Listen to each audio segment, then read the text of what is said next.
Hello and welcome to the Weal Policy Podcast. I'm Craig Dalziel. I'm the Head of Policy and Research at Weal, and my guest this week is Bill Johnston, my co-author on our latest project, a book that's been 4 years in the making. I had to go back and dig through my emails and find out exactly when it was that we first started speaking to each other. It was November 2017, if you can believe. We have come up with what we believe is a comprehensive approach to Scotland's ageing population, what to do about it, and how, essentially, we can create a Scotland that we can all be proud to grow old in. Hello, Bill. How are you doing? I'm doing fine, Craig. Yes, I was surprised to hear it's been so long in the making. I thought it was only about 2 months ago we started this, but there you go. You're probably right. So I had correspondence with Robin McAlpin before we got together and actually put some meat on the bones of a possible project, and the things have grown from there. So it's been good experience, and hopefully people will get the book one way or another and read it and do stuff with the points made in it. Yeah, can you take us back to the start of that project and essentially why you started talking to Weal about some of your ideas? Well, thinking back over it, there's a few things that are all kind of happening together. Pardon me. One is personal thing. I was retired, so I was getting older and becoming more personally aware of me as an older person, so-called, and kind of questioning that label a bit. But also a big thing was I'd been asked some years back to take over as chair of the Scottish Seniors Alliance to help out with the women who was doing it at the time. And that was supposed to be only for a year. And as the way of these things, it lasted 5 years, in fact. So I got involved with older people through local forums where older people would meet to discuss whatever it was that was important to them, and they would socialise and maybe organise lunches and that kind of thing.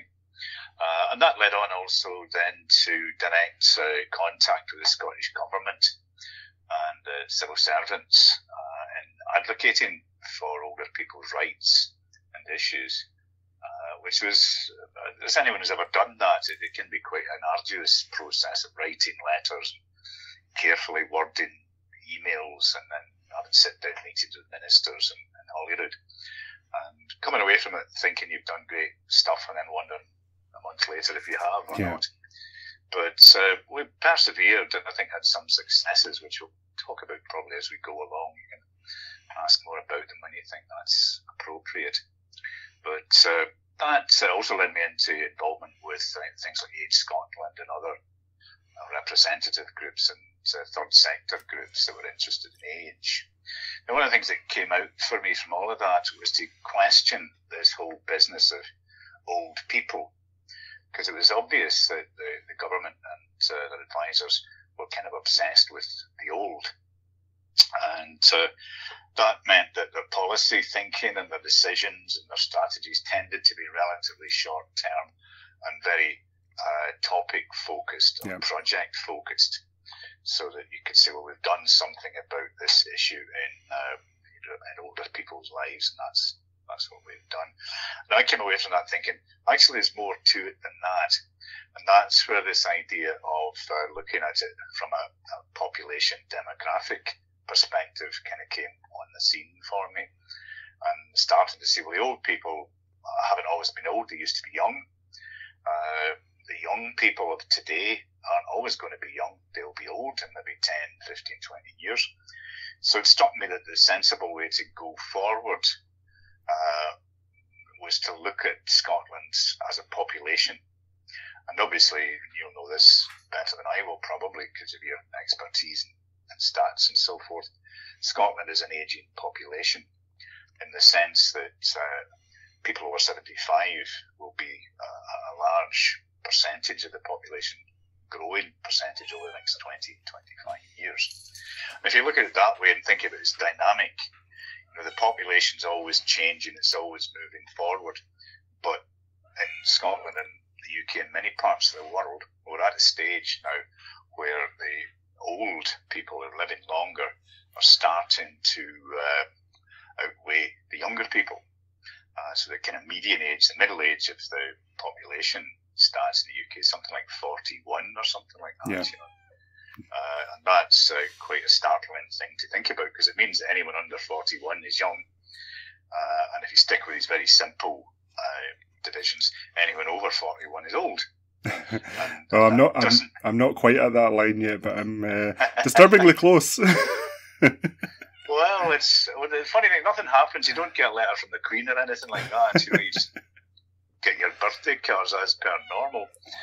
But from the point of view of policy and so forth, it began to seem clearer to me that a lot of the stuff that we just debated in the alliance and with government, which was the headline was about old people, was actually very important to people who were just tipping over that median age. The folk who were going into their 40s and who were already in their 50s, really they were the people who were going to inherit whatever welfare provisions, whatever housing, pensions, work-related issues. They were going to inherit them maybe in 20 years' time. So you needed to be more forward-thinking, rather than trying to solve short-term acute problems for people who are currently in their 70s and 80s. You need to do, in addition to that, plan ahead. And that was really, I think, one of the driving forces for the book as a Commonweal project, because it obviously ties in well with Commonweal's interest in independence. Yeah. And in a progressive political strategy for Scotland, which would mean we didn't just repeat the mistakes of the past, and that you actually looked to a different kind of economy and a different kind of society. And crucially, it fits very much with the issues of today, the climate change, the environmental issues of today, which are often portrayed on a similar kind of timescale. So people are increasingly saying, 30 years from now, if we haven't done A, B, and C, then the environment will have degraded to a point where we have difficulty living with it. And if you think about that in terms of an aging population, then the same kind of strictures would apply. If we haven't done housing, if we haven't done healthy aging, if we haven't done inclusion of older people's voices in politics, we'll get to a stage where all the people who are in their 40s now will be in their 70s then, and it'll be kind of a bit too late, perhaps, to retrieve some of the things that they've lost in that period of time. Similarly, if you go back to the young people, young person at 20 now, probably looking at 60 years of reasonably fit, healthy life ahead of them. And that's quite a long time. You know, it gives them time to plan ahead, to lay down the foundations for a better middle age, for a better old age, and have a strategy for that, rather than simply saying, as some people do, well, the young people will sort it all out. If we just leave it to the young people, they're the future. You hear this kind of rhetoric all the time, and it's all good, cheerful stuff, but it isn't really the stuff of policy making and planning and changing political, economic, social structures. So those were some of the big three there, I would say. But I think also to finish off the point you were making about it as a project, the book started out with project thinking. And you can look at that in two ways. A short-term project might have been similar to what we're used to, picking some aspect of age, maybe the aging population in the Highlands or something like this, or the youthful nature of urban populations in Glasgow, and doing a project to find out about their needs and help them and so forth. But you can step back and see it as a much bigger project, which I think is probably where our thinking has been most pertinent, and thinking about it in terms of the big project in Scotland of attaining independence. Because, as I said in the book, if Scotland became independent on a particular midnight on a given day, Scotland becomes independent, the fireworks go up, flags change, and at that point Scotland has its own population. Yep. Those people are the Scots of the independent nation of Scotland. and demographics aren't affected by that. The population will still be aging, whether Scotland's independent or not.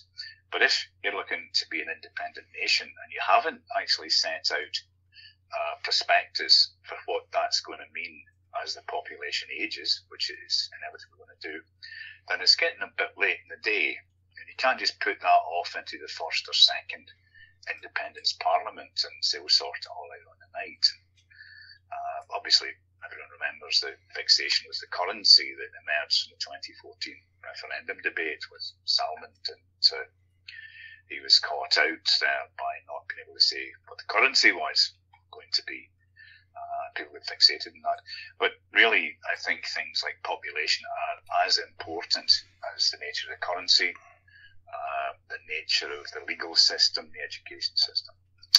So that's a starter for 10 anyway. Yeah, I mean, I remember back in those early conversations we had, it very quickly changed my thinking, because I was still thinking in those small-scale, relatively small, disjointed project type mindsets.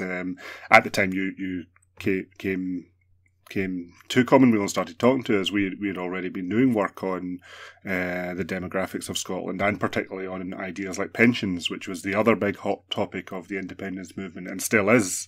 How do we deal with pensions in independent Scotland? I'm actually quite proud of the chapter in the book. I think that could be a highlight for folk, especially who are within the independence movement, when we'll discuss that. But like yourself, I did start to get an appreciation of just how short-term the thinking can be in terms of the political side of things. For example, as we record this, just now on the 9th of December, today is Scottish Budget Day. And I'll be spending my afternoon watching that and seeing what policies come out of that. And I hope some of them will be looking at some of the long-term projects that Scotland is embarking on, especially on things like climate. But I also fear that many of them will be the old kind of, what do we need to do to get through this year's budget type policies? And that might work for some things, especially things that can be planned on a year-to-year basis. But things like pensions, things like ageing demographics is not one of them. The people who make decisions on things like pensions right now, or older people, on policies for older people and more generally, those ministers will almost certainly not be in power by the time people my age are affected by those policies. So it becomes. Well, I think it's very interesting to put it that way, because I think Kate Forbes is in her early 20s. Yeah. So she might prove you wrong. She might still be around in 40 years, but I think it's a fair point. Yeah. So yeah, I very quickly started to see all these different topics knit together, and that's why we ended up coming up with this idea of it being a larger book rather than a normal kind of Commonweal policy, as we normal kind of policy paper as we usually do with these matters. Yes. I think to me anyway, one of the reasons I approached Commonweal is they've done really good work, sterling work over quite a long period of time, creating a library of policy papers, statements, etc. Drawing in people from outside the Commonweal team, people like me coming in and doing a bit. And that's built up a very substantial resource that policymakers and governments and people who want to influence policy or who want to promote independence can draw down on. And that's the new, you might say, information and knowledge is the new Scotland's oil. And I think Commonweal is a big part of that knowledge world. So let's dive into the book itself and look at some of the chapters in there. We'll start off with one that's probably the most important one in general, is the kind of failure to eliminate some the ageism in Scotland and the corrosive impact that it can have, both in policy terms and in social terms. Yeah, I think that's a reasonable starting place. I think we set this 3 chapters in the book that set the scene for the the rest of it. One's on demographics, the next is on neoliberalism, and the third is on ageism. And they all hold together. And if you define ageism in terms of prejudice and active discrimination against people on the grounds of their age, then it tends to be from the stuff that we research from EU, UNESCO and so forth, and other academic sources. It tends to be the older groups that are the target. And it comes across perhaps in everyday language. I'm going into more detail in the book, obviously. But if you just keep talking about the old people, the elderly, people of a certain age, you're beginning to give the impression that it's a homogenous group of people who, because a shared aging or age group or age band, are all pretty much the same and can all be dealt with the same way and conceived the same way. And the conceptions are almost invariably negative. It's the old people as frail, weak, lacking in power, unable to change, probably in some quarters, politically reactionary. You get to a point where folk are more or less writing you off once you turn 65. There's no possibility for you. Whereas by contrast, younger people are always pitched very much as they're young, they're fit, they're healthy, they're full of potential, they're very valuable, they're the future. And it's almost like kind of magical thinking. How does a group of young people who are all very different social backgrounds, education, how do they form the future? So it's a twin approach to characterizing people in a very simplistic way. And I think there's a big work to be done there, looking at how the media presents old people, and asking questions like, why is it always celebrity old people, the Joan Bakewells of this world who get asked their opinions, or less savoury characters like Max Hastings, the ex-editor of the Telegraph, who has a great deal to say about responsibilities old people apparently have to the young, which is fine from him, he's a millionaire, but for the most of us it's not so easy to do that. And to round off the ageism theme, and we can go over it a bit more, it's very much part of the neoliberal politics and economic formation in the UK and the Western world, which has been going on since Thatcher and Reagan. That idea that the market solves all problems, and the corporate ways of working with big companies and their investors are the gold standard for how we think about society and what we do about policy and public service. And effectively what you tend to see happening is that public service gets privatised, partly in a straightforward swap. Things that were public sector utilities all of a sudden they become private businesses.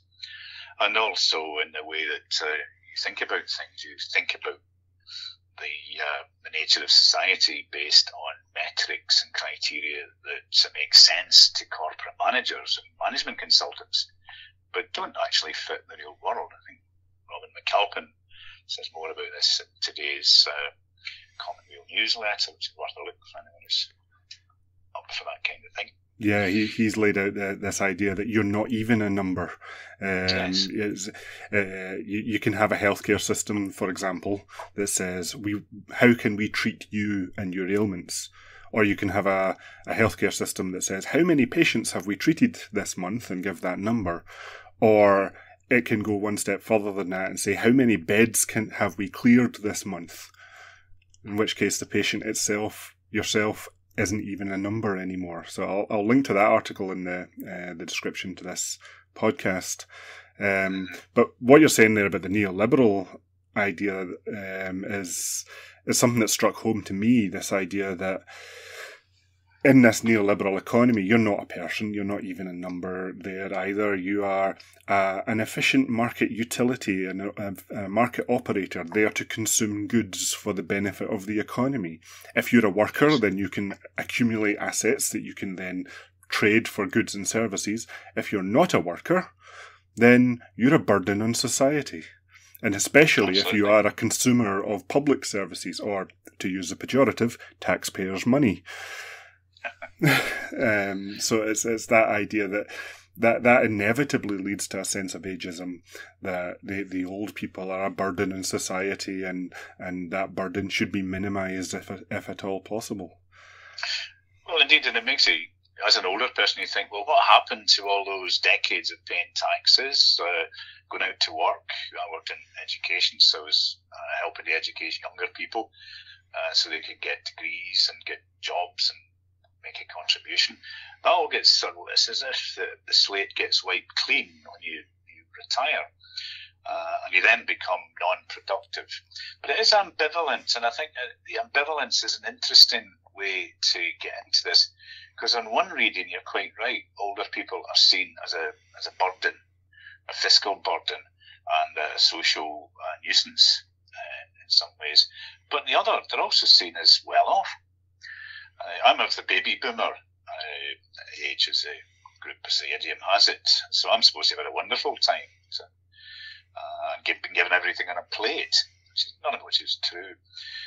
But I'm also supposed to be part of some kind of silver consumer population group. So on the one reading, you're a burden, and the other reading, you're a very valuable market. You can be sold equity release schemes, cruises, adventure holidays, you name it. So it's the kind of the political economy in action when you see that ambiguity, because on one hand you're no use anymore, on the other hand you're very valuable. So quite contradictory, as they say about capitalism. Now, just because we're not all sort of doom and gloom, is there anything that you have seen the Scottish Government do to combat ageism, or anything that they have kind of made moves towards, even if it's stuff that they could do a bit better? Oh, definitely. And I think to some extent under pressure from groups like the Seniors Alliance and the charities and committed individuals and so forth, they've taken some of these issues seriously. I think a couple of big things in the last Parliament, they introduced a Minister for Older People and Equalities, Christina McKelvey, and that was, I think, about 2019 she was put into the cabinet as well. And she pulled together a lot of the material, the reports, policy statements that had been sitting around into a document called A Fairer Scotland for Older People. And that, came out shortly after she became the minister. Now, I know Christina's had health problems, so I wouldn't, for a second say that she's not been hard working and all the rest of it. Yeah. Plus, there's been the COVID pandemic. But I think we're at a point now where the Scottish Government is in a good place. We can tell a good story. They've got a Minister for Older People. They've got a policy document that pulls everything together. And they now need to crack on and start to do something about that. And that's where I would think our book and the approach we've taken could be very helpful to them if they're willing to engage. Because what we're providing is a kind of comprehensive view of the ageing population, and that could contain the older people's material and make it more dynamic by linking it up to other cohorts in the age profile of Scotland, and other ministers could get involved. I think it's a bit of a double-edged sword. I think that the Scottish Government's approach to older people's issues has been to try and mainstream them, as they call it, by raising their profile within each of the ministerial portfolios. And I think Christina, one of her tasks that Nicola set her was to boost that kind of activity. Now, I think we've had the election and so forth, so I think we've had the arrangement that's been made with the Greens, and today, as you say, we'll get the budget. I think by the start of the year, I'd be wanting to, kind of hearing from Christina and Nicola what the story on population ageing is going to be, how they view that. Do they see it as we do, as in need of a comprehensive approach rather than piecemeal bits and bobs, or what? And you would have to say, that on a broader scale, there's a lot of talk about well-being economy, circular economy.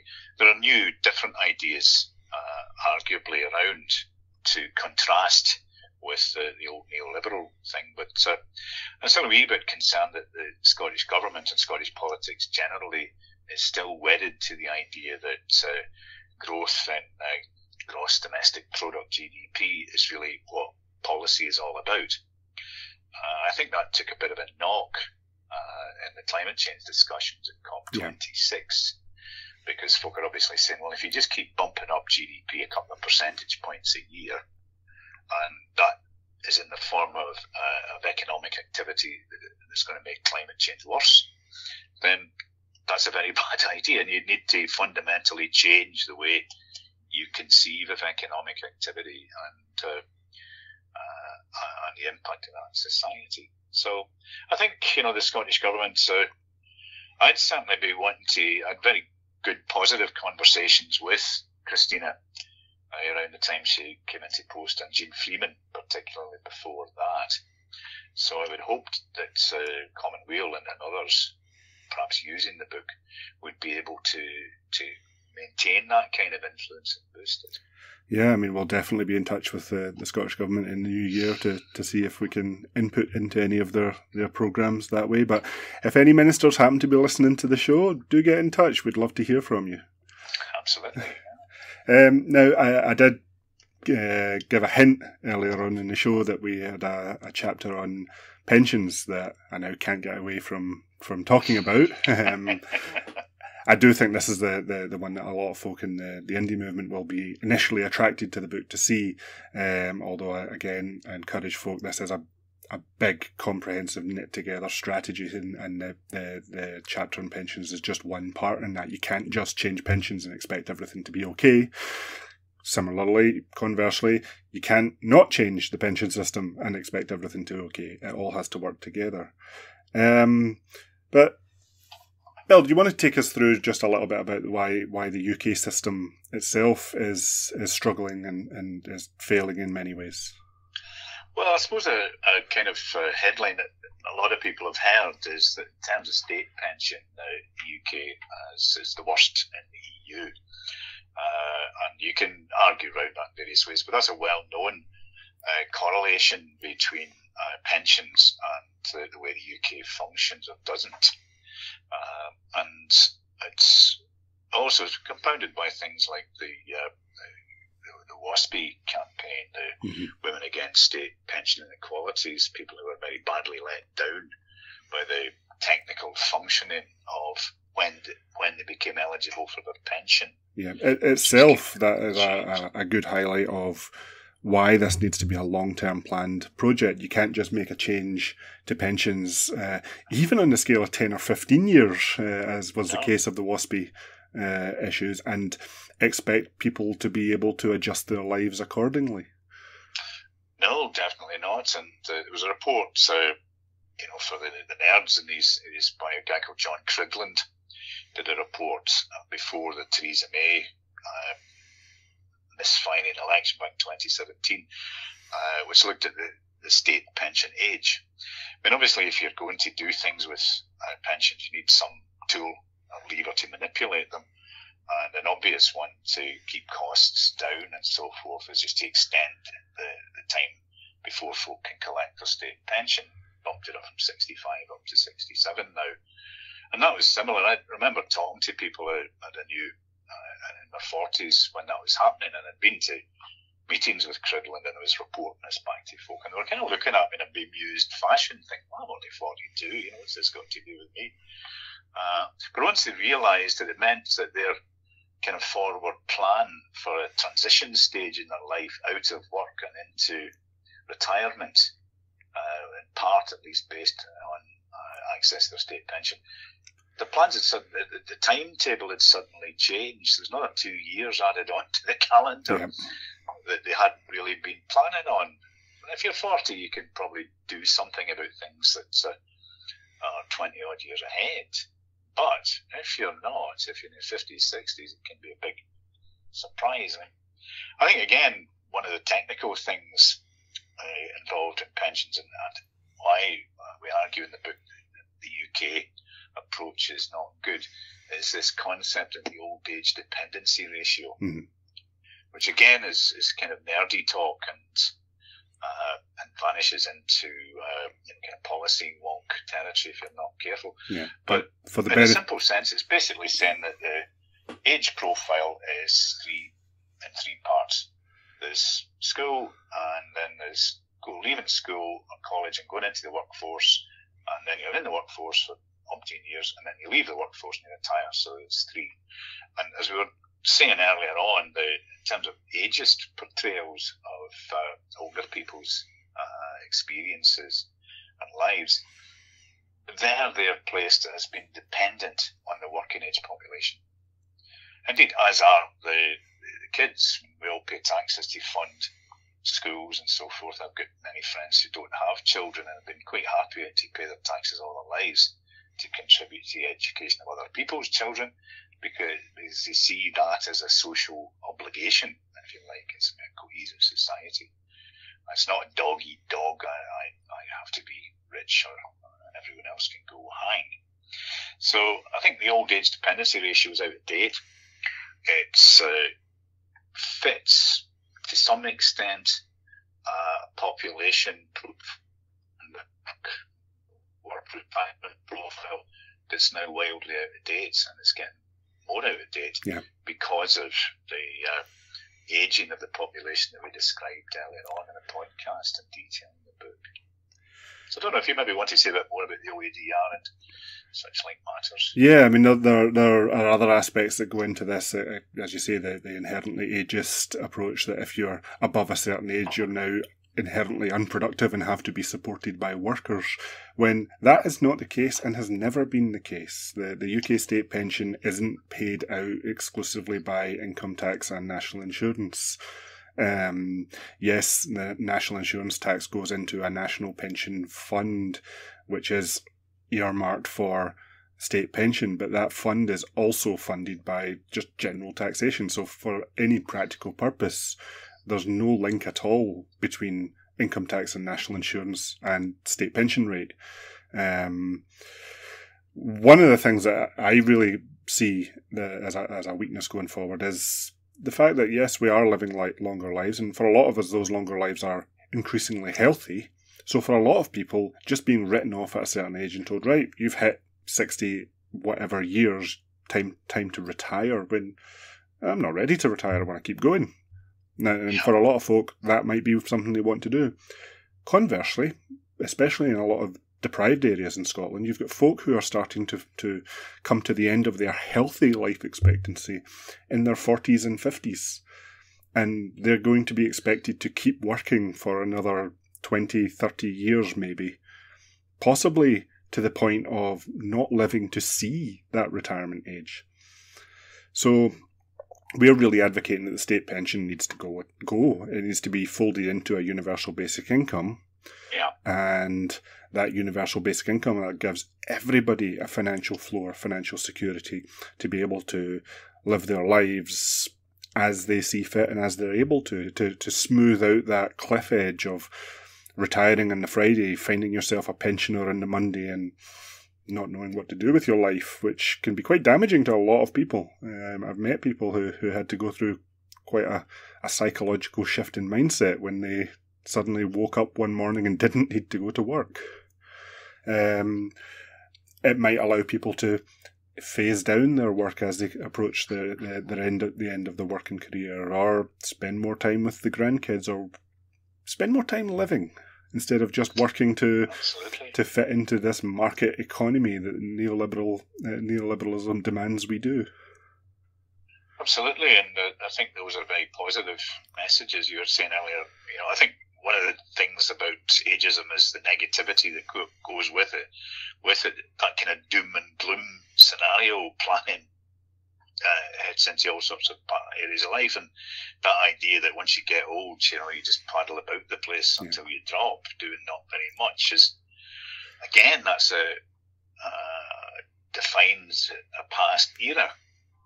I can still remember from my childhood, old men were old in their 60s, and that was because they were working in places like steelworks and in mines and shipyards and factories. They were doing heavy manual work. But in addition to the physical impact on their bodies, they were also very often subject to industrially related diseases that shortened their life expectancy and very often made the latter years of their life, very miserable because they were coughing a lot, their lungs were done in, etc., etc. And we're kind of not in that world yet, but I think a lot of policymakers still believe that that's where we should be. And rather than taking the more positive approach that you've been taking and saying, well, how would we actually organise society and communities in such a way that people who'd gained all sorts of experiences and understandings through their working lives could continue to contribute and to learn more themselves. I mean, people don't stop learning when they're 65. Yeah. They keep going for as long as they want to. And I think that positivity is missing, and I think that's a big thing to be kind of pushing at the Scottish Government, which I would think you'd be pushing on a door that was more or less open if their rhetoric's to be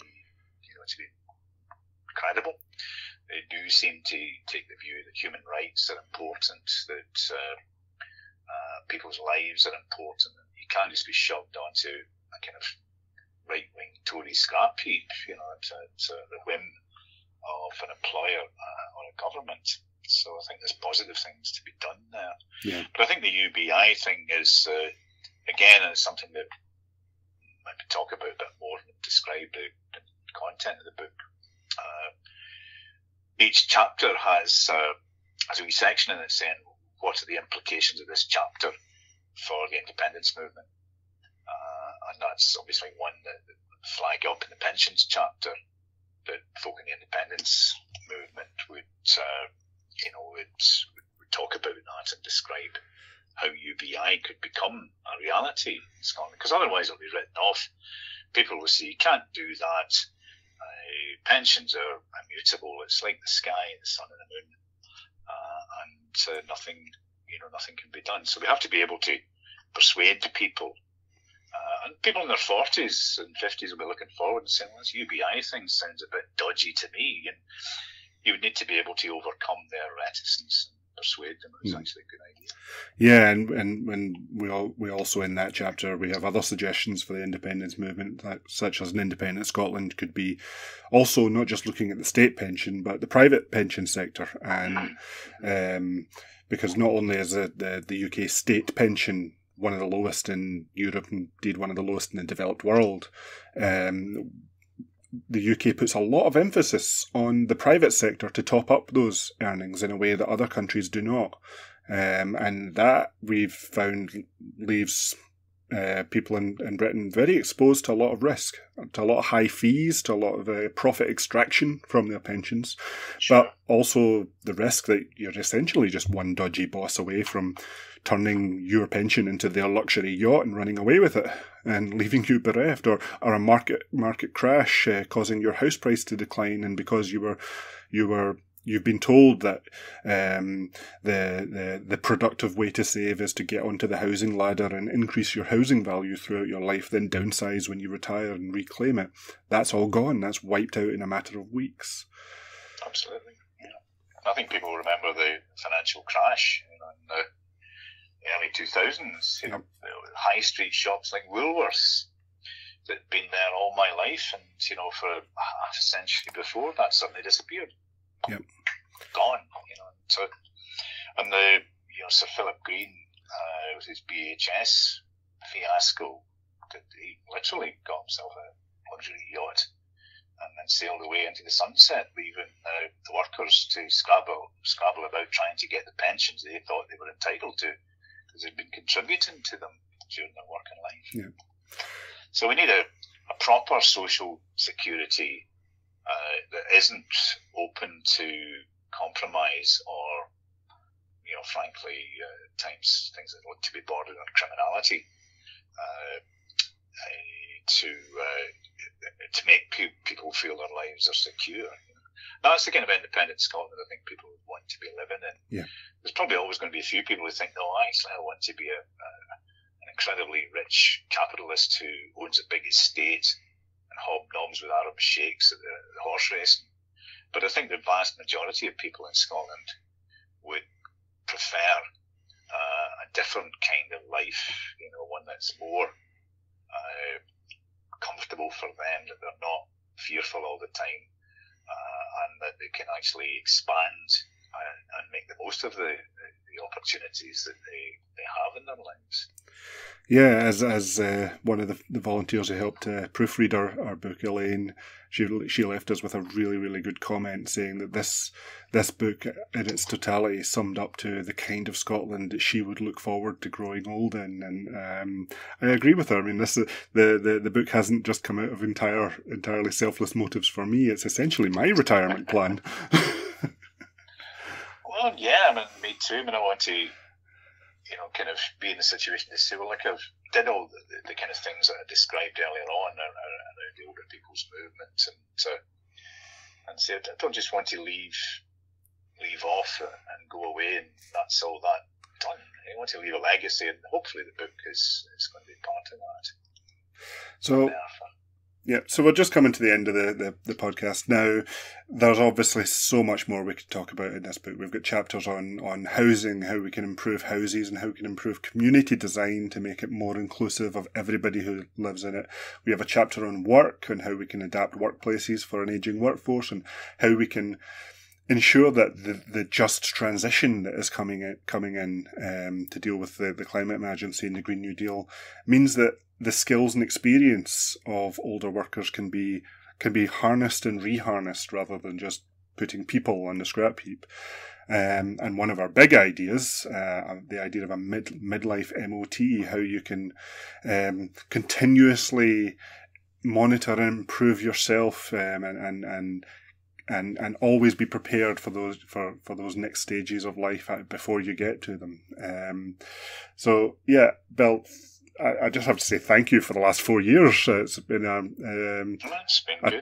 Turbulent and fun and interesting time putting together this project. And I have to say I'm really proud of the result, and I hope other people can be too. Is there anything else you'd just like to say to folk about it? It's to reinforce the idea of the MOT model of a way of dealing with transitions in people's life course, like leaving work or changing jobs or what have you. I mean, I don't have a car, because when you talked about the MOT, I didn't really understand it because I don't have a motor car. But it pops up in things like financial planning. The Cridland report I mentioned. Cridland was quite astute to recognise that you couldn't just push people endlessly down the road to retirement without taking on board the financial implications. They drew attention to the actual need to put in place for far more people good financial advice at pivotal points in their career. He was thinking very much in terms of workplaces, so they could financially plan for the future and not find themselves in financial trouble later on. And that model can be applied to health. I think probably the COVID experience has got people much more aware of taking care of their own health, looking after themselves, and realising that health conditions that started maybe 20 years ago are now making them very vulnerable to COVID. But had they had better preventative care back in the day, they might have been less vulnerable now. So that idea of planning your life is a big part of it. I think political inclusion is kind of key. We've got a politics in Scotland that tends to be consultative. So you tend to get involved in consultation exercises by a ministry and government department, and that's kind of the last you hear of them. And I think